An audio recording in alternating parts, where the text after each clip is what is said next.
নমস্কার বন্ধুরা, আজকে আবার এসে এছাড়া রান্নার রেসিপি নিয়ে আজকে বানাবো হচ্ছে সোয়াবিন আলু তরকারি। এখানে সোয়াবিনটা একটু বেশি পরিমাণে দেবো, আলু কম দিয়ে এটা বানাবো, একটু অন্যরকম ধরনের বানাবো। তো কড়ার মধ্যে তেল দিয়েছি, তেলের মধ্যে ফোড়ন দেবো আমি শুকনো লঙ্কা, জিরে আর দারচিনি। ফোড়নটা দিয়ে এখানে দিয়ে দেবো আমি পেঁয়াজ কুচানো। পেঁয়াজটাকে একটু ব্রাউন কালার হতে দেবো।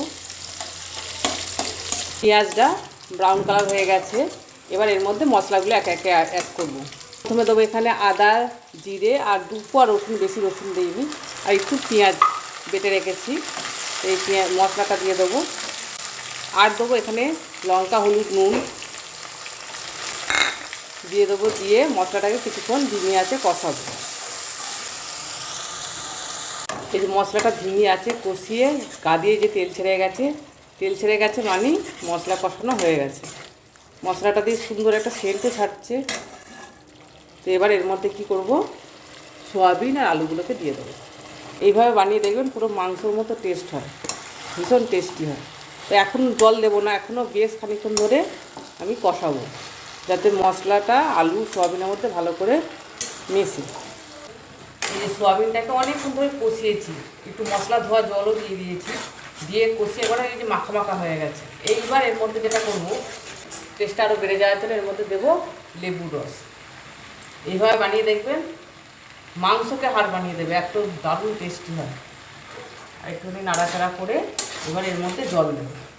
তবে দুটোকে অনেকক্ষণ ধরে কষিয়েছি বলে সব সেদ্ধ হয়ে গেছে, আলু সোয়াবিন তো সেদ্ধ হয়েই গেছে। তো জলটা খুব বেশি দেবো না, যাতে একটু ফুটবে তাহলেই নামিয়ে দেবো, বেশি ফোটালে এই টেস্টটা চলে যাবে।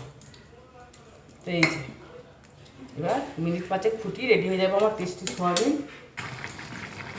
এই যে তরকারিটা ফুটে মাখা মাখা হয়ে গেছে। এবার এর মধ্যে যেটা লাস্ট অ্যাড করবো সেটা হলো, এখানে টেস্টকে আরও বাড়ানোর জন্য দেবো ঘি। এখানে 1 চামচ ঘি দিয়ে দেবো। তার মাঝে নুনটা টেস্ট করে নিয়েছি, নুনটা একটু কম ছিল, দিয়ে দিয়েছি।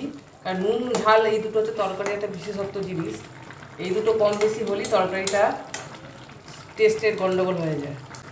তো গরম মশলা যেহেতু আগেই ফোড়ন দিয়েছি, আর গরম মশলা দেবো না, ঘি দিয়ে নামিয়ে ফেললাম টেস্টি আমার সোয়াবিনের তরকারি। দারুণ সেন্টও ছাড়ছে এখান দিয়ে।